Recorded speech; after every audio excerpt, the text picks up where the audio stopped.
Welcome to simple learning.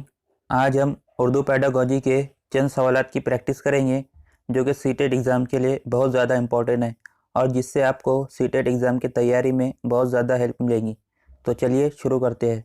Question number 1, मुख्तलिफ मज़ामिन की आमोजिश में तालिब इल्म की मादरी ज़बान का इस्तेमाल, यानी मुख्तलिफ मज़ामिन जैसे साइंस मैथ की लर्निंग में तालिब इल्म की मादरी ज़बान का इस्तेमाल क्या बेहतर आमोजिश में माविन होगा या दूसरी ज़बानों और मज़ामिन आमोजिश में रुकावट के तौर पर काम करेगा, या दूसरी ज़बानों की आमोजिश में मखल होगा, या अंग्रेज़ी ज़बान में इसके इस्तेमाल की इजाज़त नहीं देनी चाहिए।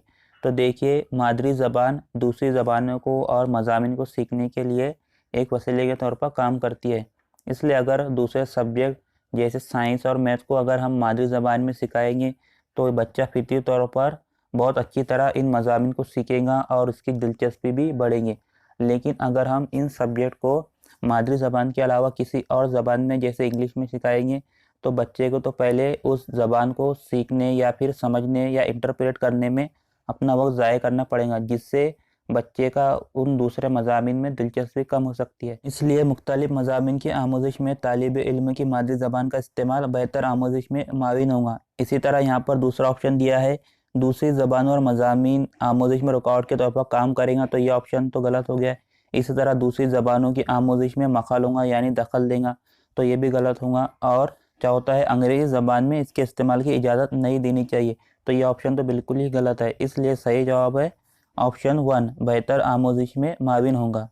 नेक्स्ट क्वेश्चन है, उर्दू ज़बान में दूसरी ज़बानों जैसे संस्कृत, अरबी, फ़ारसी, तुर्की के अल्फाज बखूबी इस्तेमाल होते हैं।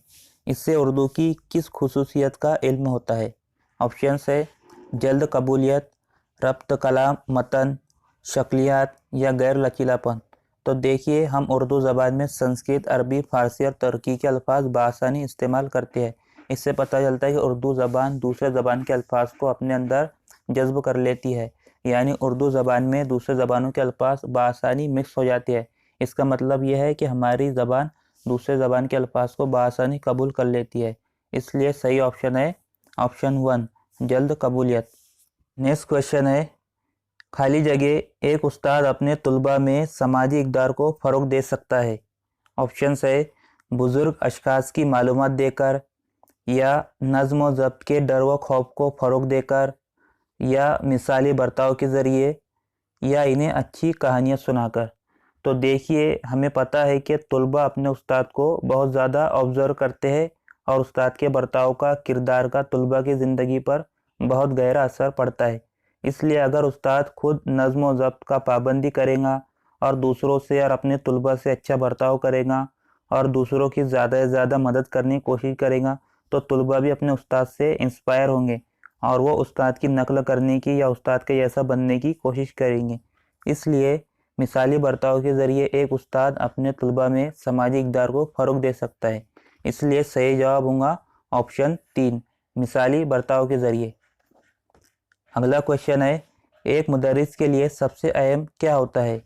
ऑप्शंस है जमात में नज़्म व ज़ब्त कायम रखना, या जमात में वक्त की पाबंदी, या तुलबा के मसाइल हल करना, या एक बेहतरीन मुकर्रिर होना।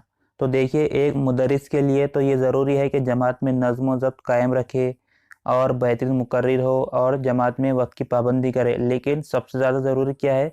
तुलबा के मसाइल का हल। तुलबा को जो भी परेशानियाँ या मसाइल है, उस्ताद को चाहिए कि उनको जाने और उनको हल करने की कोशिश करे। इसलिए सही जवाब है ऑप्शन 3, तुलबा के मसाइल हल करना। अगला क्वेश्चन है, तख्ते सियाह पर लिखना तालीम के वसीले के कौन से गिरोह के तहत आता है? ऑप्शंस है समई वसीला, बसरी वसीला, या बसरी और समई वसीला, या इनमें से कोई नहीं। तो देखिए, समई वसीला यानी जिससे हम सुन सकते हैं, जैसे रेडियो पर हम कोई तालीमी प्रोग्राम सुनते हैं या कोई और चीज़ सुनते हैं। इसी तरह बसरी वसीला मतलब विजुअल एड, जिसे हम देख सकते हैं। जैसे ब्लैक बोर्ड क्या है, एक बसरी वसीला है, हम ब्लैक बोर्ड पर देखकर लिख सकते हैं। इसलिए इसी तरह बसरी व समई वसीला यानी ऑडियो विजुअल एड, जैसे टीवी हो गया या मोबाइल हो गया, तो ये क्या है, ऑडियो विजुअल एड है, और यह इनमें से कोई नहीं। तो देखिए, इसका सही जवाब है ऑप्शन 2, बसरी वसीला। अगला क्वेश्चन है, ज़रूरतमंद बच्चों को खास नौइयत की तालीम देने के लिए खाली जगह सहूलत मुहैया करना चाहिए। ऑप्शन है दीगर आम बच्चों के साथ, या खास स्कूलों में मखसूस बच्चों की तालीम के तरीके से, या खास हाई स्कूल में, या खास हाई स्कूल में खास उस्ताद के ज़रिए। तो देखिए, ज़रूरतमंद बच्चे जैसे कुछ बच्चों को डिसलेक्सिया होता है, पढ़ने में या लिखने में दिक्कत होती है, या कुछ बच्चे ज़हनी कमज़ोरी का शिकार होते हैं, तो उन बच्चों को भी क्या करना चाहिए, जो नॉर्मल बच्चे हैं, नॉर्मल क्लासरूम है, उन्हीं में उनको तालीम देनी चाहिए। इसलिए ज़रूरतमंद बच्चों को खास नौइयत की तालीम देने के लिए दीगर आम बच्चों के साथ सहूलत मुहैया करना चाहिए। इसलिए सही जवाब है ऑप्शन 1। अगला क्वेश्चन है, बच्चे जब पहली बार स्कूल जाते हैं उस वक्त वो अपनी मादरी ज़बान अच्छे से बोलते हैं। इससे मालूम होता है कि वो जानते हैं कि किस तरह पढ़ा और लिखा जाए, या इस ज़बान की और चीज़ों को सीखने की ज़रूरत नहीं है, या कम से कम एक ज़बान और इसे कवायद को जानते हैं, या एक ज़बान की तमाम महारतों को मुकम्मल तौर पर सीख चुके हैं। तो देखिए, चौथा ऑप्शन है यहाँ पर एक ज़बान की तमाम महारतों को मुकम्मल तौर पर सीख चुके हैं, तो ये ऑप्शन तो गलत होगा। इसी तरह जानते हैं कि किस तरह पढ़ा और लिखा जाए, तो पढ़ना लिखना वो नहीं जानते, सिर्फ बोलना जानते हैं। इसी तरह इस ज़बान की और चीज़ों को सीखने की ज़रूरत नहीं है, तो ये ऑप्शन भी बिल्कुल गलत है। तो सही ऑप्शन क्या है, कम से कम एक ज़बान और उसके कवायद को जानते हैं। तो इसलिए सही जवाब है ऑप्शन 3।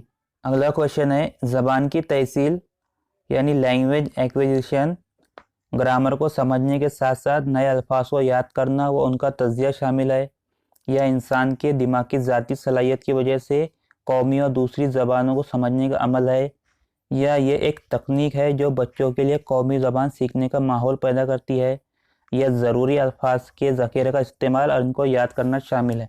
तो देखिए, ज़बान का हासिल करना, ज़रूरी अल्फाज के ज़ख़ीरे का इस्तेमाल, उनको याद करना शामिल है, तो ये तो ऑप्शन तो गलत होगा। इसी तरह ग्रामर को समझने के साथ साथ नए अल्फाज को याद करना और उनका तज्जिया करना, एनालिसिस करना, तो ये ऑप्शन भी सही नहीं है। इसी तरह ये एक तकनीक है जो बच्चों के लिए कौमी ज़बान सीखने का माहौल पैदा करती है, तो ये ऑप्शन भी गलत है। इसलिए सही जवाब है इंसान के दिमाग की ज़ाती सलाहियत की वजह से कौमी व दूसरी ज़बानों को समझने का अमल। क्योंकि भाषा अर्जन मतलब इंसान के दिमाग की जो ज़ाती सलाहियत है, इसकी वजह से किसी भी ज़बान को समझने का अमल। तो ज़बान की तहसील हमारी अपनी सलाहियत की वजह से, चाहे कौमी ज़बान सीखे या फिर दूसरी ज़बान को समझे, इसी अमल को ज़बान की तहसील या लैंग्वेज एक्विजिशन कहते हैं। तो ये थे उर्दू पेडागोजी के कुछ सिलेक्टेड क्वेश्चंस। अगर वीडियो अच्छा लगे तो लाइक कीजिए, शेयर कीजिए और चैनल को सब्सक्राइब कीजिए।